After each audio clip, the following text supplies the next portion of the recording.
Welcome to Varsity Nutrition. I'm Derek Marks, and in this episode, we're going to talk about proteins. The goal here is to really understand your protein needs and how you can best meet them.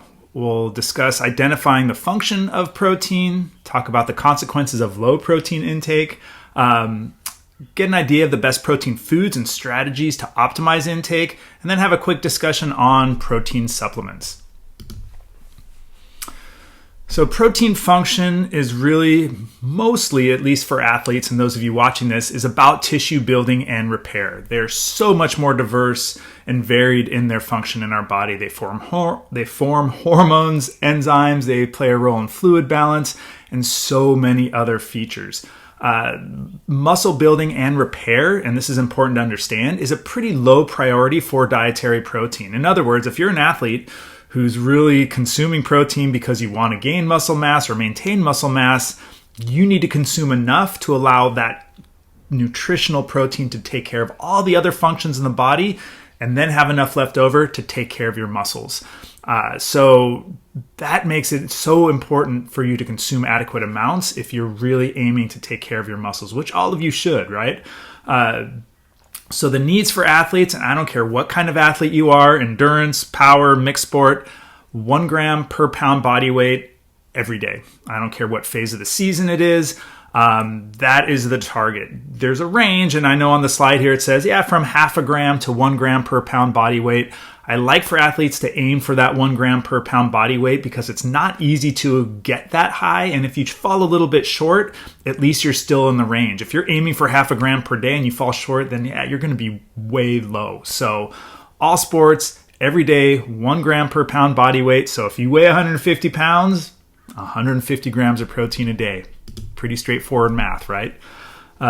What if you're not consuming enough protein? Well, low intake has some consequences, and some of them aren't so obvious, right? When we don't consume enough carbohydrates, that low energy and sort of not having the energy to train hard is a lot more obvious. Low protein intake kind of takes time, and you have to be a little bit more observant. So one of the main features is that, you don't gain muscle mass the way you hope you would, or you're starting to actually lose muscle mass, right? You're starting to lose weight and it's not the weight that you want to lose. Recovering from hard training sometimes takes a bit longer, so prolonged soreness. You start to get sick a lot more, right? Protein plays a really important role in immune system function, and lack of protein will affect your immunity. Hunger will be also part of low protein intake. Mood changes, increased risk for injury, right? It's a pretty devastating list, right? So you want to stay at least above that 0.5 gram per pound per day, but again, aim for 1 gram per pound body weight every day.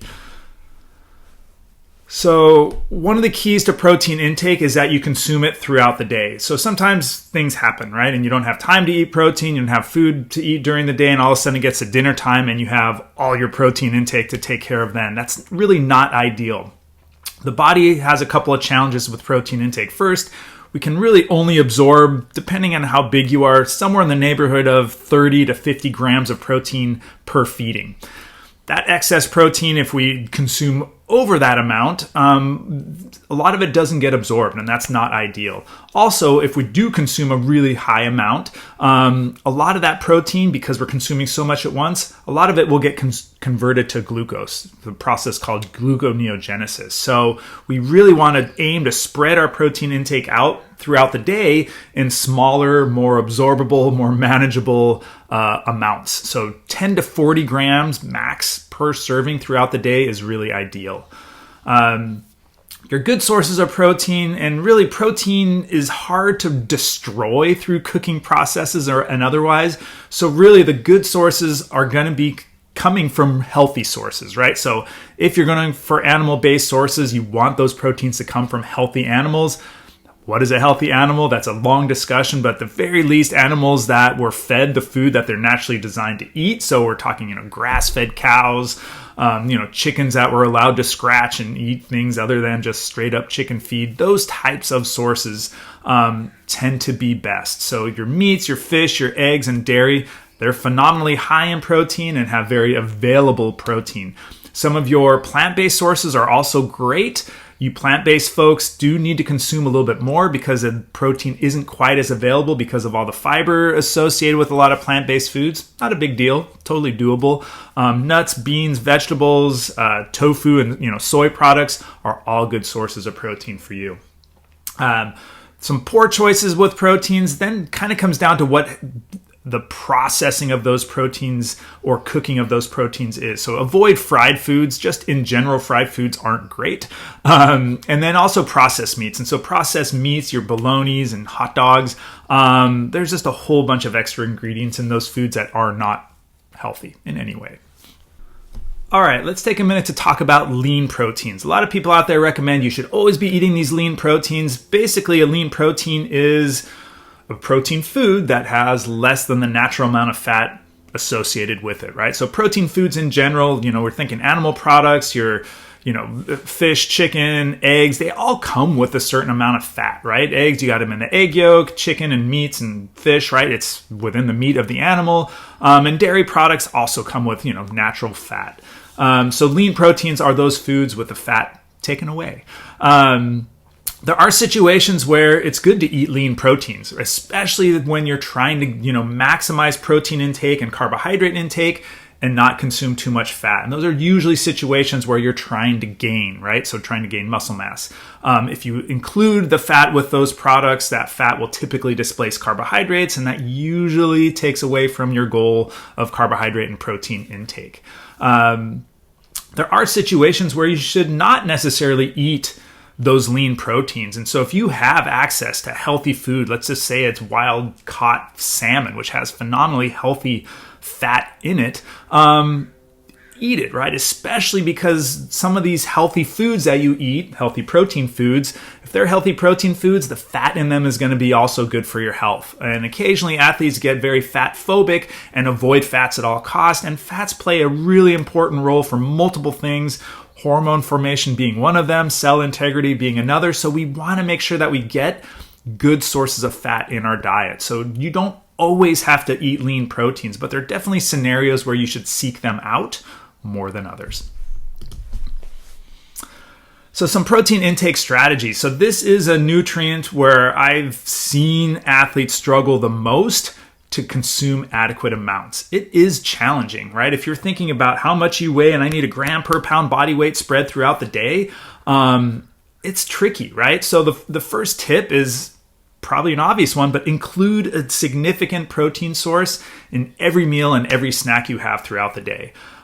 So, if you're eating 3 meals and you're having 2 snacks, 3 meals at 30 grams of protein per meal, maybe 2 snacks at 20 grams, that's still only 130 grams throughout the day. And that might be enough for some of you, but that might be really low for a lot of you. So, thinking about adequate protein in every meal, and then sometimes even adding a meal or adding a snack throughout the day, it might be necessary, right? In this situation that I've given here with that math, this person probably will need a before bedtime snack, maybe a third snack for the day, to add the protein to get to their target. So really be mindful about including protein in every meal and every snack. Secondly, and this is less to do with consumption, but more to do with awareness. I have athletes, especially those who struggle with protein intake, track their diet throughout the day. So use your chronometer or whatever you like to use to track your diet. And especially if you can at least do an update, before dinner time. And you can look and okay, so far today, I'm okay. I'm on track with protein intake. My dinner will be adequate. I'll be fine. Or you might realize, mid-afternoon when you do your tracking that you're woefully inadequate with protein intake. That allows you to play a little bit of catch up before you go to bed. And so you'll know how much you need to finish the day with, and you can then plan accordingly. The third tip is to have a backup protein source available to you at all times. So this essentially is have a tub of protein powder in your cupboard for days or situations where you couldn't get enough protein through food throughout the day. So having a good quality protein supplement at your school or at your home is really, really important to help you reach your protein goals on a daily basis. All right, we'll finish with talking about protein supplements. There's so many choices out there, it's actually quite overwhelming. So they're useful, just like mentioned on the previous slide, like in situations where you want to make sure you're getting adequate protein and good quality protein in a lot of cases, a protein supplement can be really helpful.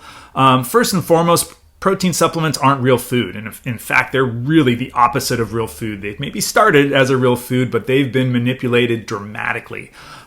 So my approach is to minimize protein supplement use, keeping it to, 2 servings or less per day. So for most of you, I'm saying, 60 grams or less of protein supplement consumption per day is ideal. And really finding protein through foods is always the best first line strategy. When it comes to selecting a protein supplement, there's a couple rules to follow. Firstly, always start by looking at the label. Like, what is the breakdown of nutrients in this supplement?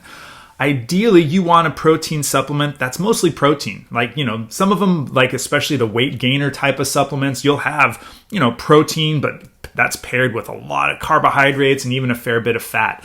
Those are great if you're trying to really maximize caloric intake, but I prefer just a protein supplement. So at least, 20 grams plus of protein per serving and low carbohydrates and low fat. So, maybe less than 5 grams of each carbohydrates and fat. You can always find ways to add carbohydrates and fat to your diet if you're trying to, maximize caloric intake. So allow your protein supplement to just be protein, and then you can do whatever else you need to beyond that. Secondly, the type of protein. And so there's animal-based and plant-based protein foods. There's animal-based and plant-based protein supplements. So I'd say the majority of protein supplements are milk-based. So you have your whey and your casein. Whey is probably by far the most popular and most available type of protein supplement. Whey protein is nice. It's very fast to absorb, and typically, and we'll get into this in a minute, they are the cleanest sort of version of proteins. As mentioned before, proteins aren't really food, and the processing of proteins is somewhat dirty. And by dirty, I mean that there are chemical byproducts that end up in the protein itself as a result of that turning something that was a liquid milk into a powder, or a food, a plant into a powder, right? So, and so the cleanest supplements tend to be whey supplements or milk-based supplements. Plant-based protein supplements are great, and there's a lot of good choices out there. They're a little bit slower to absorb, but again, the slowness and fastness or speed overall isn't that critical. Generally speaking, you want it to get to where it needs to go as quickly as possible, but what is the difference in speed? Not that much. So plant-based sources are great. One of the challenges with plant-based sources is the extraction of the amino acids from plants. In terms of that processing, tends to be a little bit dirtier than the same process that's involved with getting the protein out of dairy products. So plant-based sources, you need to be mindful of the source and the quality of that source a lot more than with some of the milk-based ones. If you are looking for a specific source, I always recommend grass-fed organic whey proteins. The benefit for them is they tend to be the cleanest, but the drawback is they tend to be the most expensive, right? You have talking about the best quality source of milk. Again, grass-fed organic milk is a good source, but you pay for it. Ultimately, and I recommend all of you do this with your protein supplements, visit a third-party organization that looks at the quality of protein and the cleanliness of that protein. A Clean Label Project is mentioned here as one potential source. They take protein products and they do an analysis on them and then tell you what extra stuff is in them that you may or may not want to be consuming. And so they will give you a list of their certified and cleanest protein supplements. Start there, right? You want to put the best quality products in your body so you get the most out of your body.